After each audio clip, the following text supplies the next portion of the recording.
当然，我还是看好湖人，因为呢，我觉得湖人呢从进攻持球点能够创造机会的点，明显是更多，3个点都能够去创造机会，那么他们整个这个阵容结构来说，因为它有很多的高大锋线，那么包括海斯，虽然他只有一个中锋，但是呢，海斯移动能力也比较强，他能够去全场去尽量的去夹击华子，我如果是湖人，我就你挡我就夹你，出得来。我就夹击你，我夹击你，然后我给弱侧，我看看麦克丹尼尔斯，那么包括后边换上来的尼基亚历山大沃克这些点，他们能不能投进？还有你能不能够出得来，是吧？那么包括就是说，你们兰德尔要杀到篮下，我觉得以老詹的身高体重要去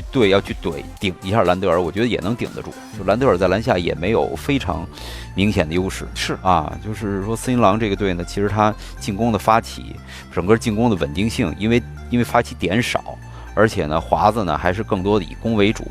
我觉得他在高压防守下呢，他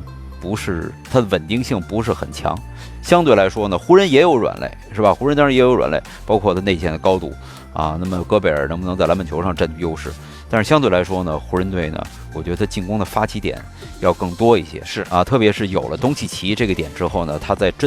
针对就面对戈贝尔这样的中锋的这个情况下，他的针对性会更强一些